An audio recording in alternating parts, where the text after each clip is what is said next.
for what you guys do, you high school coaches in the state, is huge. And you know, I was telling the media guys back there that I've recruited everywhere in the country. I've been from Florida to California to Ohio to New Jersey to Georgia, you name all the hotbeds of recruiting for high school football, and there is no better developed player than a Texas high school football player. Football is important to you guys. It is well funded. I know not all you head coaches in here, it's never enough, I get it, but it's well funded comparatively to the rest of the country.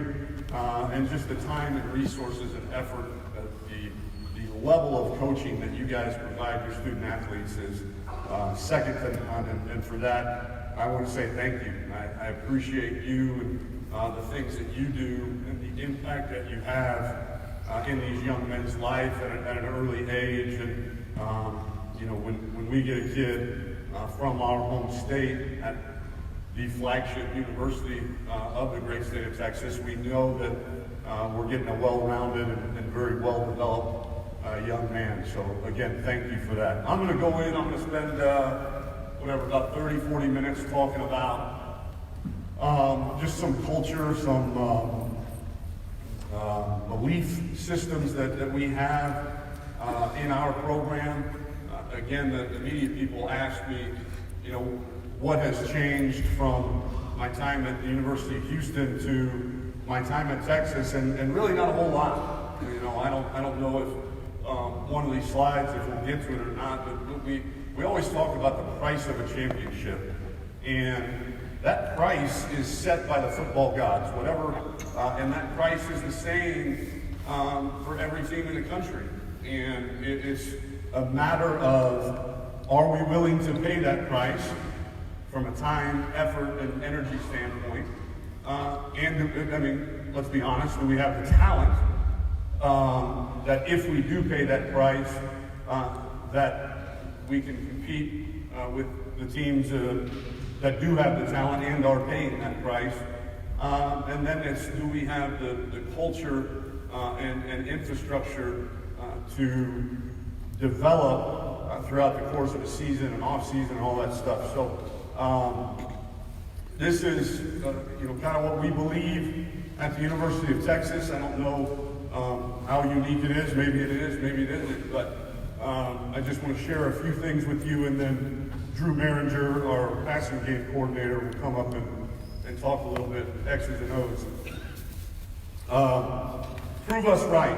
This was something that is different at Texas than it was at the University of Houston. I think we have 9 different websites that cover us. I think we have 3 different beat reporters just from the Austin American Statesman alone. Plus we've got beat reporters from the Dallas Morning News. You know, we've got AP beat reporters. So the exposure that these young men have on them and their decisions is humongous. I mean, it's gigantic. And for a long time, you know, we relished, especially at Houston, we relished in the underdog role. We played it up, to be honest with you. We wanted to prove everyone wrong, right? And because we felt like,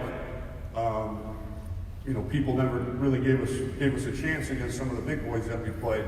And then we got to Texas, and one of my big challenges was to get our guys to not care and not be consumed with all of this, of what all of these different people who do cover us, of what they say about our program.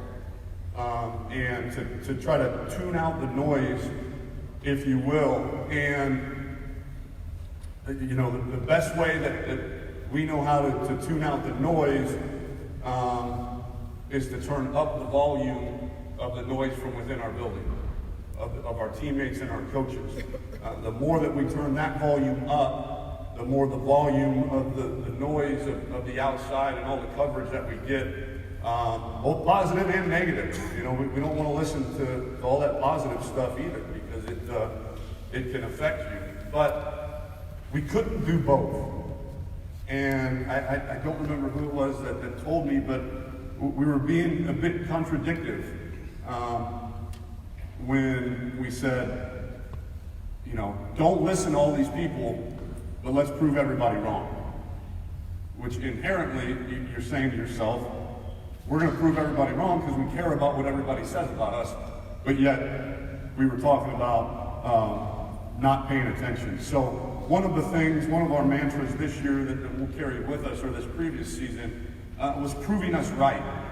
That it was more about proving to our teammates and to ourselves within that building that our way of doing things was the right way, regardless of what the outside world said about us. And I think that showed up after the first game about, you know, we had lost to Maryland for the second year in a row in the opener. And I had made a comment that it felt much different than year one in terms of the reasons that we lost. You know, we were pressing, we were trying too hard to be perfect. There was a lot of buy-in, but our guys didn't really know how to cut it loose yet. They were so tense and wanted to perform so badly for their teammates. And so, but after that game, boy, if you turn on any of these websites, if you get on any of these blogs, if you get on any of these Twitters or Instagrams, you'd have thought we were the Bad News Bears. And it was very evident that our guys believed in the way that we do things. We had to correct a lot of things, but they didn't let that noise affect them, because they truly believed that their only job wasn't to prove everybody else wrong. It was to prove to our teammates and our coaches that our way of doing things was the right way to do them. It's very important that you have, and I learned this from Coach Meyer, for those of you that have never heard him speak or read his stuff. I was with him for 3 years, won a national championship as a coordinator. I feel like I went to head coaching school for 3 years. A lot of the stuff that I learned, we apply to our program. And one of the big things when I became a head coach was staff alignment. And this is really difficult sometimes at your level. I know at Houston it was huge, because, and what I mean by that, at times an athletic department or a university or a high school can be a little disjointed in the expectations and the standards that are set for our student athletes.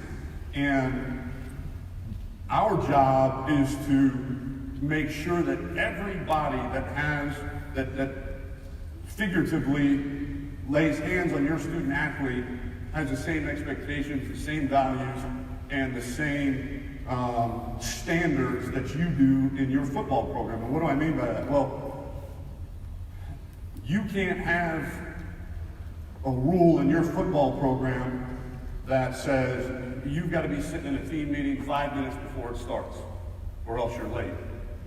And then, but when he goes to academics to meet with a tutor, showing up 4 minutes late is just okay. Does that make sense?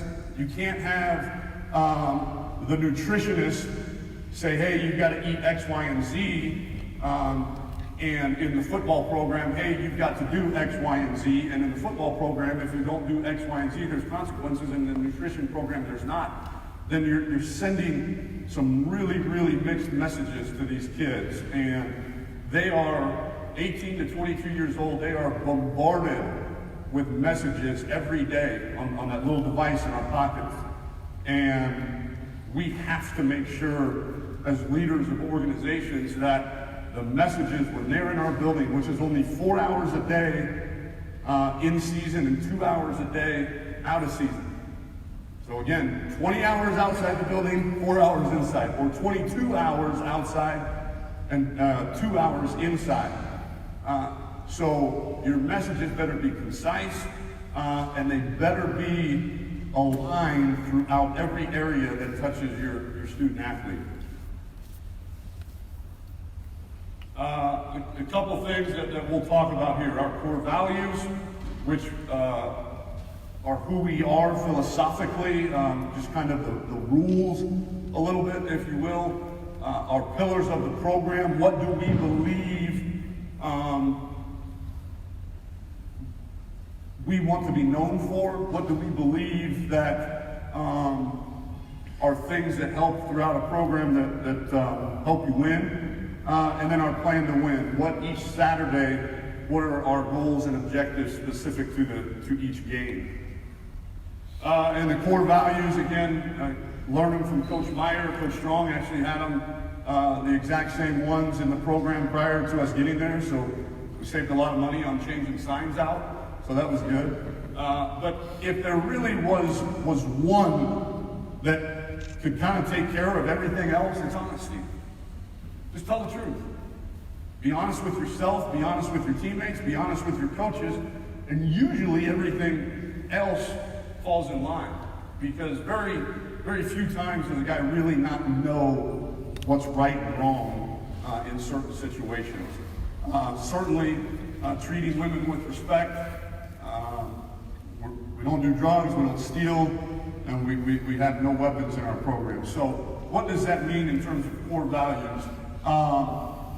That means that there's usually no negotiating when one of these things is broken. It's, you put your hands on a woman, adios, get out of here. I'm not equipped to counsel you how not to put your hands on a woman. If you are a habitual liar, I'm not equipped. Now, we do have sports psychologists and this, that, and the others that, depending on the mitigating circumstances, we can try to rehabilitate a kid. But if these become a persistent problem, it's usually a non-negotiable, and you got to go. You got to get off our team because we don't put up with that, especially if we are trying to counsel you and rehabilitate you, and you're not buying in. Then you got to go. The pillars of our program. Again, I said, okay, what do we believe that we want to be known for? What do we believe is our unique set of standards or belief systems that's unique to Texas? And one is our 1-0 mentality. We're going to compete in everything that we do. This is not just we're going to take it game by game or day by day kind of attitude. This is bigger than that. Although we don't. I get asked about playing LSU this year or playing Oklahoma. All I know is tomorrow we got a 6 a.m. run, and we'll worry about those teams when the time is right. But so there certainly is an element of taking it day by day, and I hear all the time, win the day. And I believe that, if I say all the time, if I wake up, I go throughout the course of the day, and then I put my head down on the pillow at night, and I haven't done something to make myself a better head coach at the University of Texas, a better husband, or a better father, then why in the world did I wake up? Why? What did I do? Check boxes? Put it on autopilot, just walked around and then went to sleep. So the first thing that we talk about when you compete all the time is against a direct opponent, which is by far the easiest to get motivated for, right? You line up in a race or in a drill and the coach says, go beat that guy. That's pretty tangible in terms of who you're competing against and what you have to do to win. The other two are a little bit more psychological, if you will. And the second thing that we talk about competing against every second of every day is our own best self. And I use the example all the time. The D linemen, they do like the pre-practice drill. They go through the big pop-up dummies and they work their rip move and their swim move and all that stuff. They've probably done that as a football player, that drill, let's call it 1,000 times. So if you show up for rep 1001 and it's not better than the previous 1000, what did you accomplish? I got the answer. Nothing. Nothing. That drill was pointless. You did nothing to improve yourself. So that's very difficult but it can be applied to all areas of our life. As I go back as a husband, as a father, as the head coach in Texas, am I better today? Am I better this hour? Am I better this minute than I was in the past? And if the answer is yes, job well done, continue doing it. If not, then you got to examine maybe your motivation every day, maybe your energy levels every day, maybe your passion for what you do every day. Because every day, every minute, every second, every hour should be a constant competition with your own best self to improve. And then the last entity, if you will, that we talk about competing against all the time is what we call the little demon inside our head, right? This is a guy, this is, if you will, human nature. When people always ask me, people outside of the profession, what would you say you really do, coach? I fight human nature every day. Okay? I try like hell to get 100 guys not to give in to what is intrinsically in them, which is, as human beings, we gravitate towards things that are convenient, things that are easy, things that are pain-free, things that are self-serving. Okay? Those are all things that we gravitate towards. And what are the keys to building a successful football team? To do things that are inconvenient, that are very, very difficult, to do things that sometimes are often painful, and to do things, last but not least, that is selfless and not self-serving. So to motivate someone to compete against human nature, to compete against that little demon inside our heads that tells us, hey, I'm supposed to do 10 reps on bench, this last one's really hard. We all hear them, we all have them, but nobody's watching. I'm going to do 9 and I'm going to rack it because I'm good. We all have that demon. We all have that voice in our head. The great ones, the great leaders, the great competitors, the great teammates have found ways to beat that guy more times than that guy beats them. Plain and simple. Because he exists in all of us, and he tells us all the same things. It's the guys that can push through that and not listen, and we talk all the time, heat, fatigue, and weakness are that little demon's best friends, right? When you're hot, when you're tired, okay? And if you are weak physically, you're gonna have a hard time beating that guy. A really, really hard time. So you better be in great shape and you better be strong. Competitive focus. This is something we take a lot of pride in, meaning that we are so focused at practice on our mental reps that when our number is called, when our number is called in a game situation, that we're ready. Because there's only so many physical reps you can take, especially as a backup. Especially as a backup, but even as a starter, there's an element to showing up fresh. So we've got to be very smart in terms of planning our practices and what we do and the taxing that we put on these guys' bodies. And so we take a tremendous amount of pride in being ready when our number is called. And there's a million different examples of that. One of my favorites is when I was at Ohio State, I've had the luxury of working with some unbelievable backup quarterbacks. Unbelievable. Our backup quarterback there was Kenny Guyton out of Aldine Eisenhower. And Kenny is now the wide receivers coach at Louisiana Tech. This is our first year. Our starter, Braxton Miller, goes down in the game. We're down to Purdue by 8 points.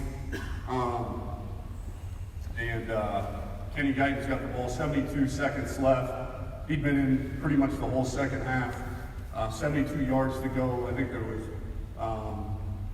50-something seconds left. down by 8. We go down, we score a touchdown, and we still need a 2-point conversion to tie it to send it to overtime. And we've been repping, you can watch it. It was a sprint out, throwback kind of Y-hide play to the tight end.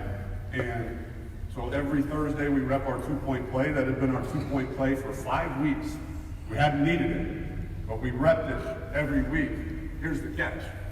Kenny Guyton never got one physical rep of that football play. Not one. And he goes in there with whatever it was, 12 seconds left. He executes it flawlessly. He lets the rush get to him. He lets the tight end actually falls down. Okay? He wasn't supposed to. Some of you guys run Y-hide. He falls down. Our version, he wasn't supposed to. He falls down. Kenny can't see. Oh, there he is. He throws it, 2-point conversion. We win the game in overtime. And I'm telling you, he'd never taken a physical rep of that football play. And yet, when his number was called, he was ready to go. The same can be said for Shane Buechele this past season. We won 2 football games that he had to play most of the game. And when he got in the game, nobody was nervous, nobody was scared. Everybody knew how prepared Shane Buechele would be. And we were okay. So I think those are 2 very good examples of guys not getting the physical rep of the play or of most plays, but still going out and being able to perform. Physical and mental toughness. Thank God, I tell our guys all the time, there has never been a champion, ever, in the history of this great game, and I hope it never comes. Sometimes I'm afraid it will. At the high school level, college level, Super Bowl, there's never been a champion, ever, that when the coach and the confetti's falling, Coach, tell us how you won the game, how you won this championship, how you won the state championship, national championship, world championship. How did you do it? We out-finessed everybody. That's never been said, ever.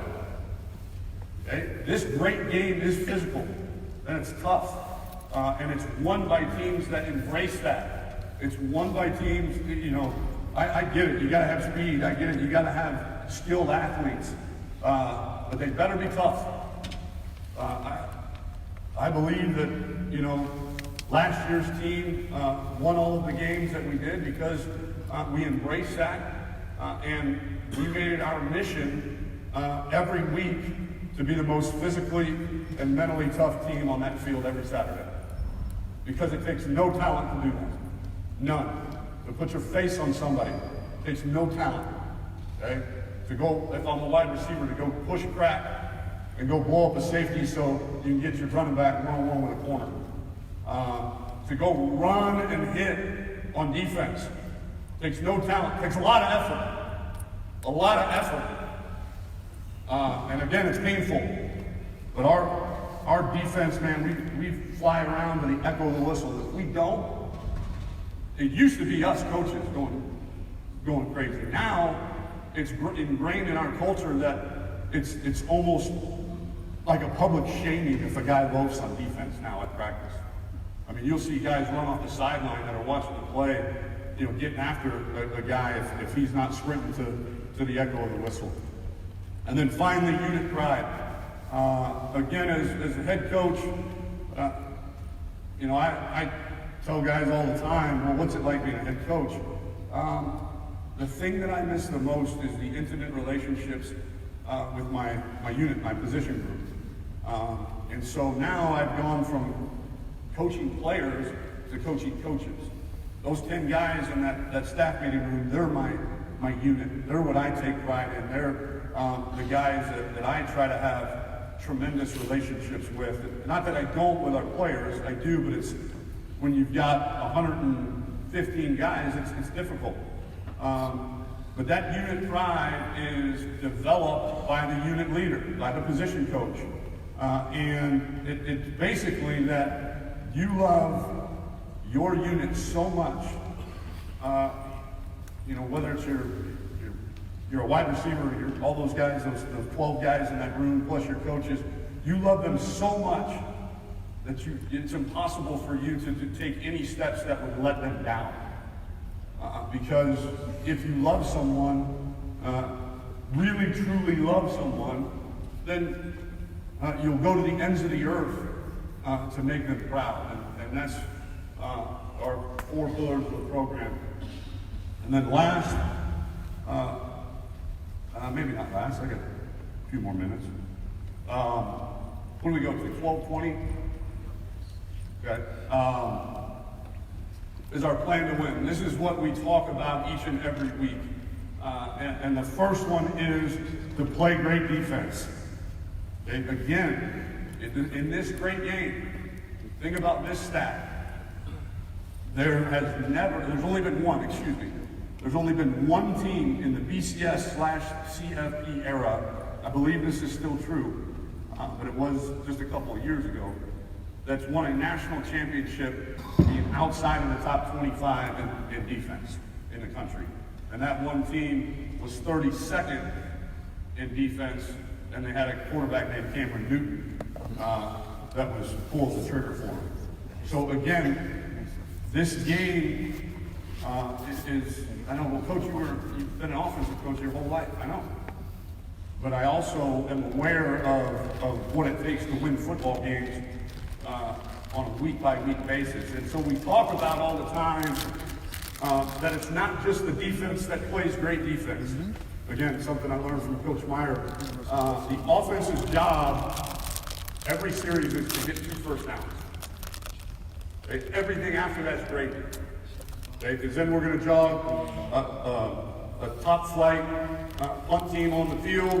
We're going to get our 45-yard net punt, and then we're going to jog a top flight defense on the field. We're going to hold them to 3 and out, and we're going to flip the field, and we're going to go try it again.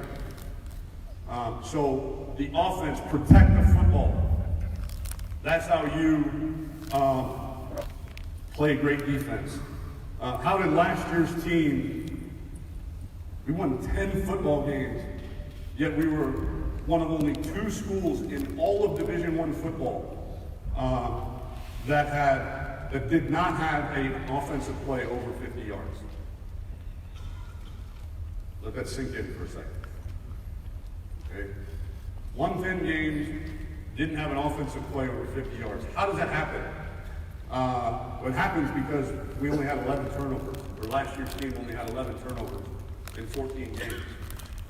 So last year's team did a great job protecting the football.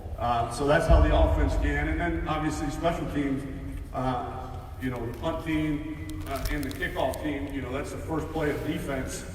So you are playing defense on those coverage units. Win the turnover battle. We talk all the time about the double positive. Last I checked, I think it's right around 96% of a success rate. You win the game 96% of the time if you win the turnover battle and the explosive play battle in the same game. So the big one for us that we have ultimate control over is winning the turnover battle. Sam Ellinger, our quarterback, last year, there's been some really good quarterbacks come through the Big 12. Like the past 2 number 1 overall picks. Plus at our place and at other places, Colt McCoy, Vince Young, Major Applewhite, Chris Sims, and just at our place alone, there's been a lot of really, really good quarterbacks come through the Big 12. Sam Ellinger, as a sophomore, set the all-time record for most pass attempts without throwing an interception. He went 10 straight games without throwing an interception. And because he believed, does that mean he's conservative? No. It means he had a great grasp of the offense, and the risks that he took were always calculated. So we're not saying don't play free. We're not saying play conservative. We're not saying play not to lose. We're saying protect the damn ball. There's 2 demands in our program. Everything else we teach, everything else we coach. The 2 demands are effort and ball security. If you're not going hard or if you're loose with the football, we got problems. That's hard for me to coach somebody that can do that. The one thing where I think we're unique, we go crazy teaching ball security to our defensive players. Because we expect, think about this now, we expect about 1.5 to 2 turnovers a game. 14-game season, that's 28 times, if you're on the high end of that, 28 times that the ball is going to be in a defensive player's hand. Okay? And I've been it, I've seen it. There's nothing more demoralizing than a strip sack, scoop, and you're on your way, or a pick and you're on your way. You've changed possession, all of a sudden an offensive player comes in and rips that ball out, and they recover it, and you just gave them a first down. When it was supposed to be first down, good guys. And now you gave them that first down right back because you were careless with the football on a change of possession. So we harp it with our defensive players as well. Score and prevent touchdowns in the red zone. Not just points, but touchdowns.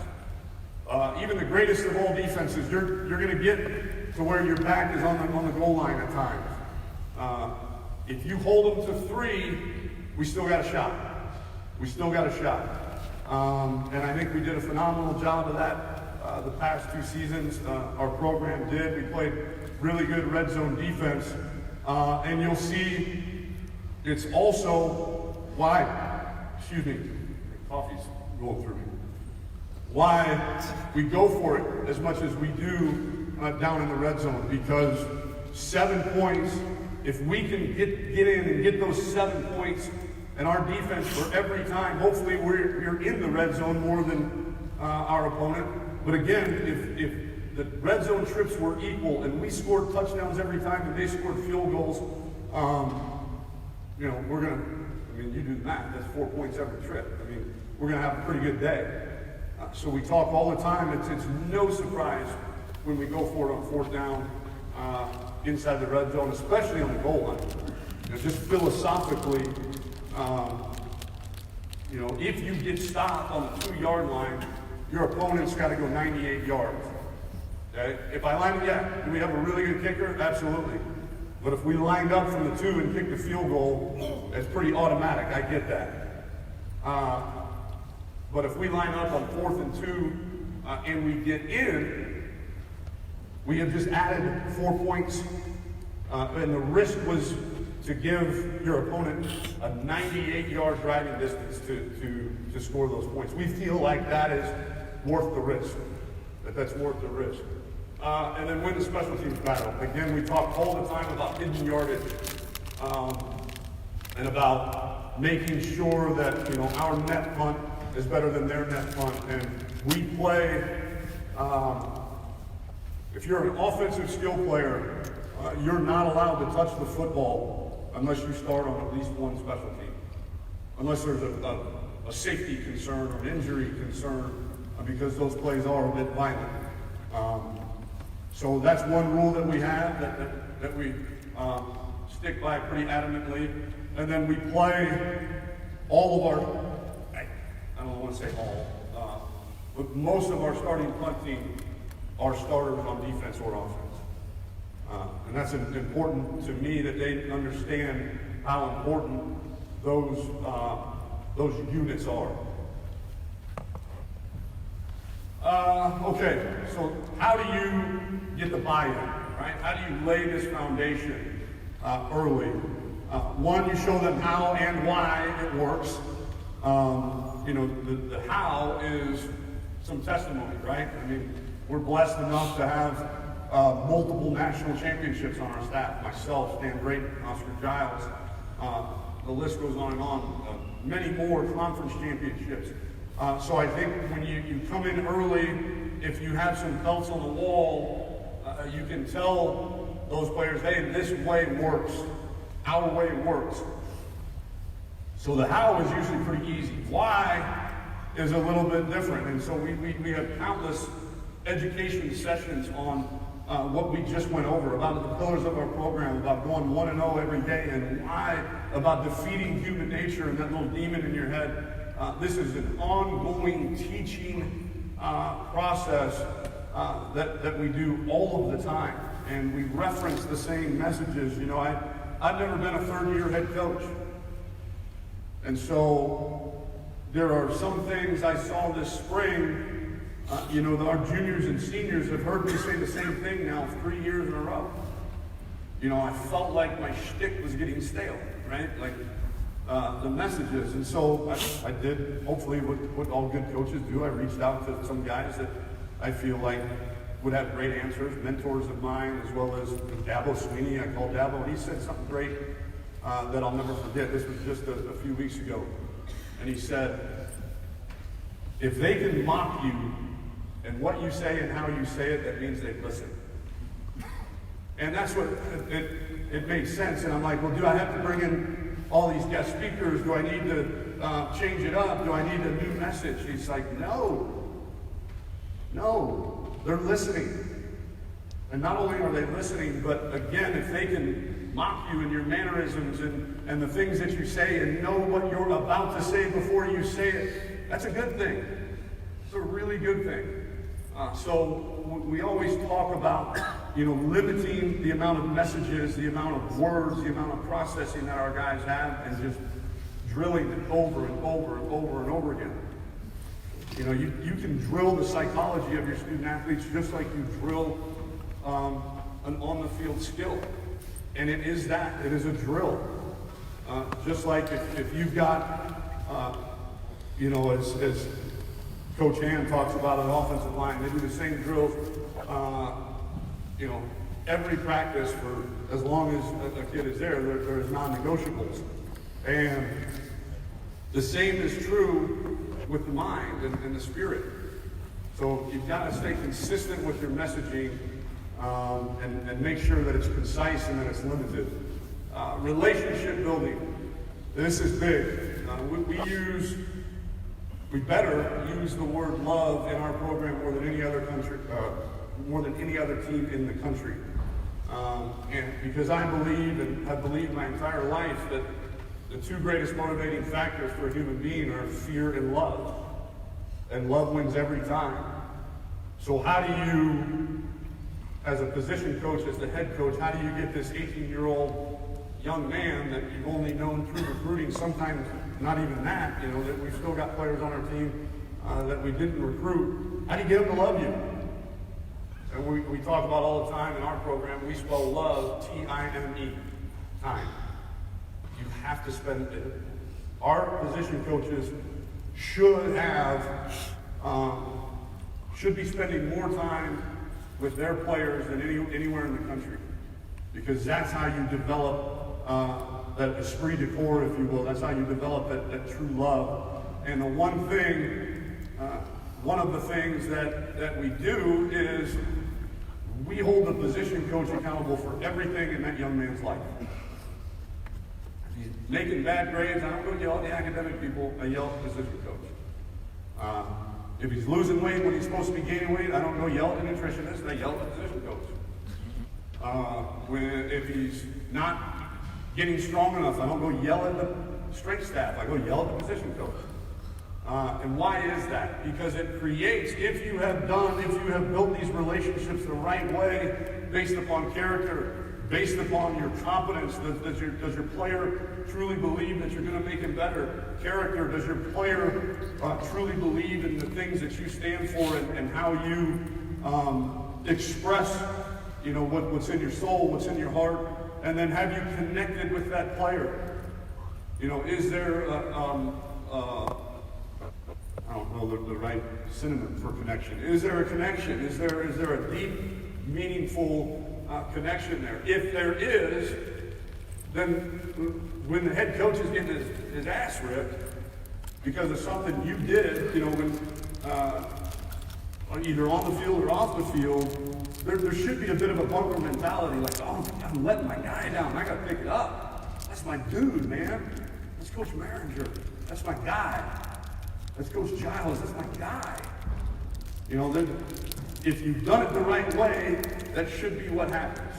And so we spend a ton of time trying to build those relationships through those three key deals. We can go more into it. There's more in this presentation. I know a lot of you guys in here want to talk some ball though too. I believe there's a breakout session after this, correct? So if you guys want to get into that, we can dive into that as much as possible. But I do want to give you some football. And I'm going to let the expert come up because slowly but surely as the head coach, I lose my expertise in X's and O's. Again, it's one of the things I really miss is the sole focus on X's and O's during the season as a coordinator. But Drew Maringer is our wide receivers coach, passing game coordinator. He's been with me since he was a student assistant of mine at Rice. Yes, he has an undergraduate degree at Rice and he's coaching. I have no idea why. He's crazy. Again, then was my GA at Iowa State, was my GA at Ohio State, was my wide receivers coach at Houston, and is now my wide receivers coach at the University of Texas. He's from Mansfield. He recruits the Metroplex area. He was last year's Rivals.com National Recruiter of the Year. I'm not sure if he was 247s or not, but he was up there. He was?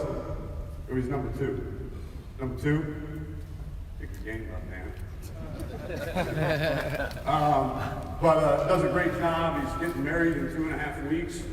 Am I walking you down the aisle? And Morgan's got her dad, and I'm going to have you walking you down the aisle. But he's up here. He's going to talk to you a little bit about our play action passing. Drew Maringer.